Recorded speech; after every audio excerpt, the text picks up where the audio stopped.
Hey everybody, it's Melissa Costello from Karma Chow. How are you today? It's Facebook Live Friday. I'm super excited to be here. Sorry, I was a minute late logging on. I was having some trouble getting online there.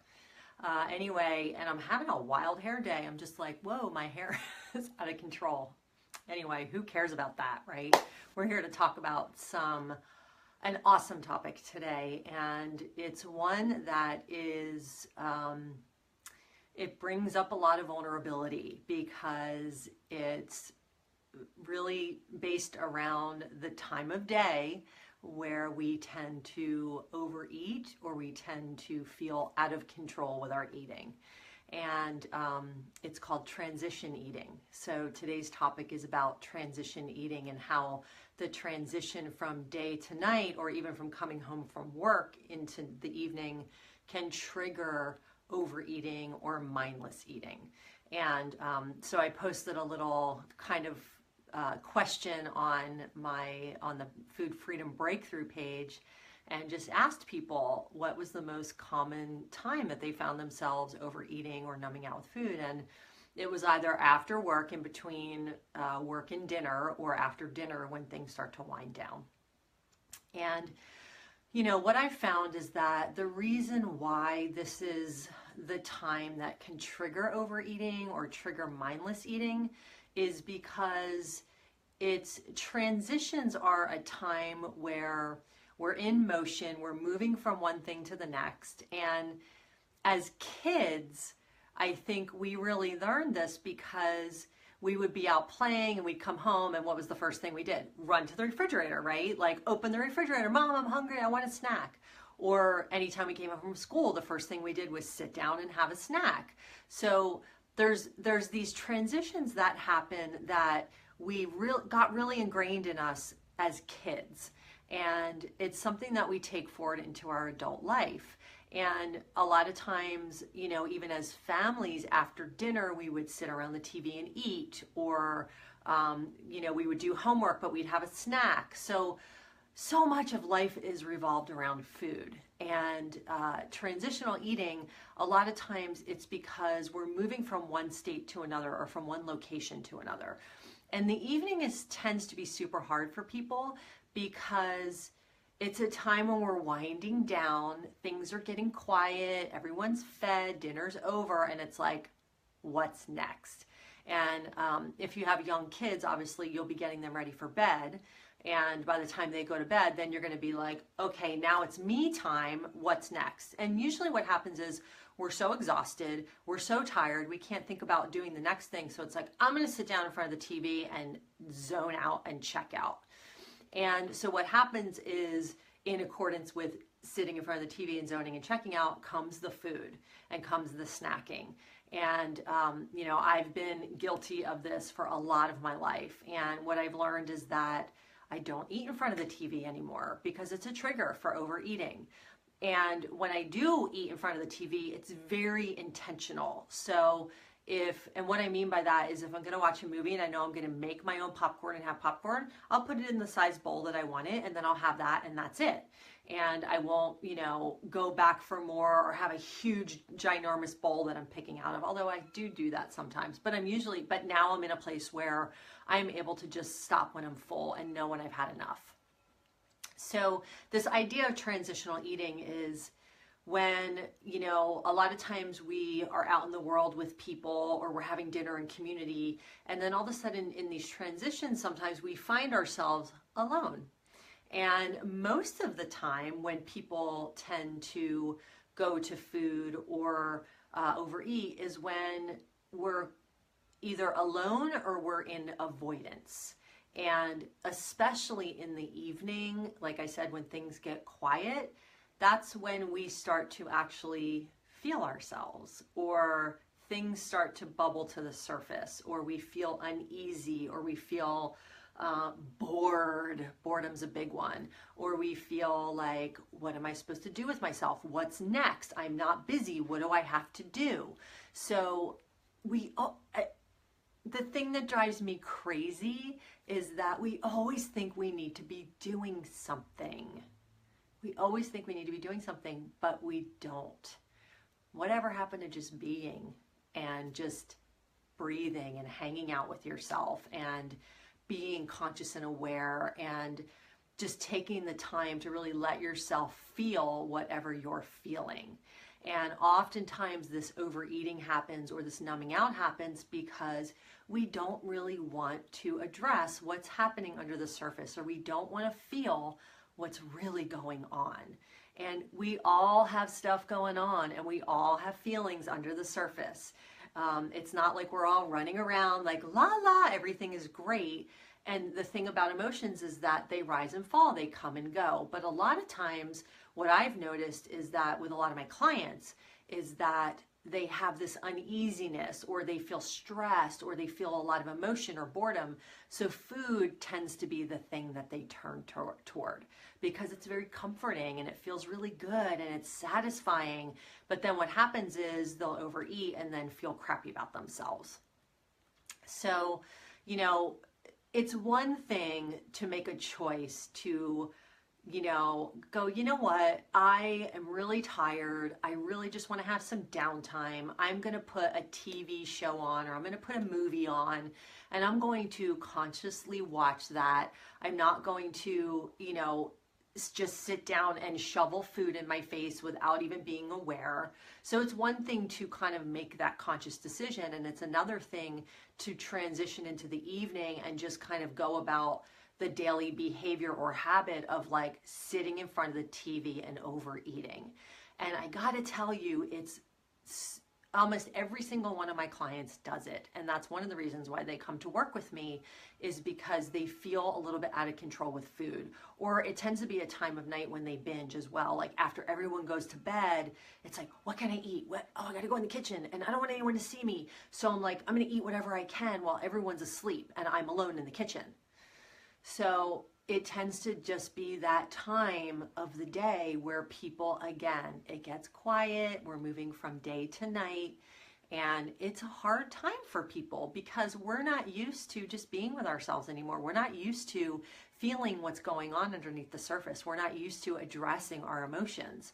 It's like we got the phones and the computers and the iPads and the iPhone, whatever the eyes are, and then the TV and the binge watching and the Netflix, and, you know, and it's just like we don't allow ourselves to be anymore. And so that tends to lead to feeling stressed, feeling like we have too much going on, feeling like we're constantly busy and we never have downtime, but we have to make that time for ourselves. And we have to give ourselves downtime, especially if we're stressed out. Food is not going to alleviate stress, even though in the moment it may feel that way. It will give us that instant gratification, but then we'll end up feeling worse later on. So I would like to, I want to talk about boredom for a second, because a lot of people share about feeling bored. And in my opinion, boredom doesn't exist. And when people tell me they're bored, what I get is a sense that they don't like being with themselves. And if we were totally okay just being with ourselves, boredom wouldn't exist. And, you know, there are times where I notice I feel unsettled if I don't have things going on, or I feel like I should be doing something. And that is really the time where I get quiet and I just sit and I breathe, or sometimes I will do some journaling, or I will do something creative that is more connected versus me just checking out, where I'm actually engaged in an activity. And I find that, you know, if we're totally okay with just being quiet and being with ourselves, boredom would not exist. And I feel like boredom is this feeling like this constant pressure that we always have to be doing something, or that if we're not doing something, then we don't feel okay with ourselves. It almost says like, you're a loser, or, you know, why are you not doing anything? You should be doing X, Y, and Z, or there's so many things to do around the house, or, you know, whatever that conversation is. Unfortunately, that feeling of boredom leads us to the kitchen. and then we can tend to feel out of control with food. So this whole idea of boredom, I want you to take that out of your vocabulary and really start to look at, well, why do I feel bored? What's really going on here? What am I avoiding? And I think that the food is a way we avoid, and the food is a way we don't allow ourselves to really feel what's going on. Because you know what? There's so much going on in life. You know, we have kids and we have commitments and we have so many things happening, and we're always on and we're always able to be contacted. And it's almost like you have to go out in the woods where there's no cell phone service in order to just like, right, bring the level down. And it's important to have a daily practice where you can, sorry, I have a little itch in my ear, where you can allow yourself to just bring that level down and to really just get centered and grounded in yourself. And when you start to do that more and more, the food loses its spark and its pull, you know, because there's those people who are like watching TV and like, I'm not going to eat anything. I'm not going to eat because I know I overeat when I watch TV. I'm not going to eat. And they're like, wait, what? Where? Oh, ice cream. Oh, there's cookies in the cupboard. Oh, wait. And we get pulled by these things that are in the cabinet or these things that are in the kitchen. And people tell me all the time, like, I just can't have it in my house. Well, why not? I mean, that's because you're giving your power over to the food. You're giving your power away. You're letting the food take your power away. And one day, hopefully, we will all get to the place where we can have whatever in our house, and it's not going to create a trigger for us to binge or overeat. So that, my friends, is the big key. You know, instead of depriving and going, I can't ever have that in my house because I know I'll overeat it. That's good that you know that about yourself, but why? Why will you overeat it? That's the important piece to look at, because it has nothing to do with the food. It has nothing to do with the fact that there's ice cream in the freezer and that you don't need to eat the whole pint if you sit down. You can have a scoop and 3 bites and feel satisfied. And that is a really powerful place to get to with food, because I feel like so many of us are ruled by food and food has power over us.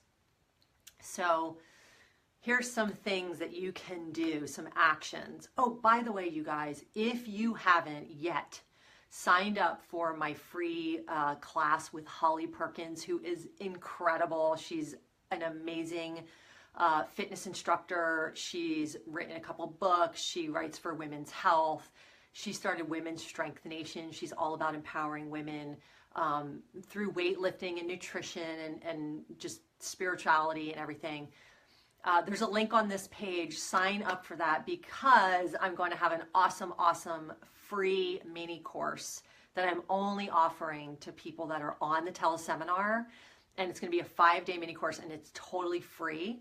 And I'm telling you guys about it first, but it's called the Empowered Eating Experience, and it's going to be incredible. So if you sign up for that teleseminar with us, which is on Tuesday evening, you will get access to that free mini course. If not, you're going to miss out. So there is a link on this page, and I'll post it again after this Facebook Live.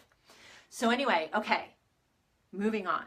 Some things you can do at night or in transition. Like even after you come home from work and you're like, what do I do? The house is quiet. I need to walk the dog. It's always about checking in with yourself. You know, it's always about, am I physically hungry? That's the first question always. When you're going towards food, am I physically hungry? Do I really need to eat right now? Do I really need to put food in my body? If I'm hungry, my stomach's growling, and I need a little something, go for it. If not, and you're just kind of like in that weird transition space of like coming in, like as kids, I said, whenever we came in the house, it's like, Mom, what's in the fridge? Or I need a snack after school. It's that time of transition. We really built up that kind of operating system for ourselves. Just take a beat, take a moment to like really check in with yourself. What do I really need right now? What do I really want right now? And my encouragement to you is to maybe go for a walk or play with your animal or do a little something, put some music on, do a little something that feels good to your soul, that feels soothing, something that feels soothing, because Transitional time is usually either stressful, or we start, like I said, we start to feel that sense of loneliness or dis-ease. And it's a time where we, like, we're so used to pushing stuff down. We're so used to not feeling anymore, and it's so important that we do feel what's happening, because that's how we're really going to heal this relationship with food. And it's just, so in those transition times, find something nourishing for yourself that feels good, that is not food.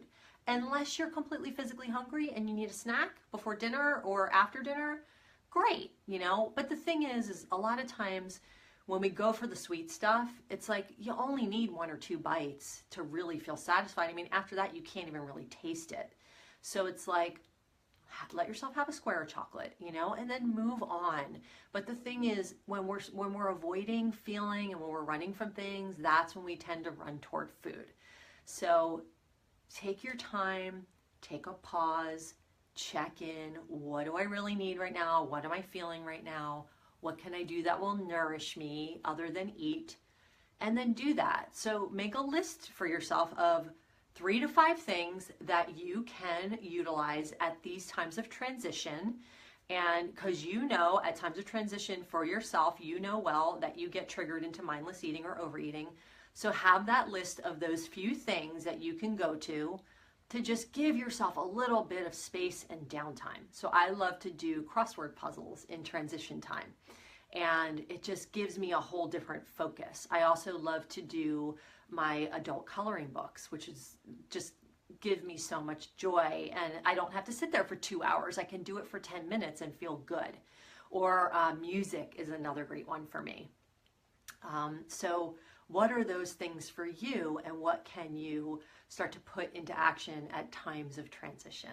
So that's my big tip for today. And don't forget, sign up for my teleseminar with the incredible Holly Perkins. She's the host, I'm the guest, and I'm going to be sharing my smart food system. She's going to be talking about some awesome things in terms of her world and what she's doing, and she's someone I just really admire, and she also gets to train celebrities in LA, so that's super cool. Anyway, so sign up for that. It is on the page, and I will also put the link up again. And you'll get access to my free upcoming course, The Empowered Eating Experience. And it's a 5-day course. It's going to be awesome. So I love that you guys join me every Friday. I'll be back next Friday, same time, same place. And you guys have a wonderful, empowering weekend. And just start to notice those transitions and take a different action. Bye, you guys.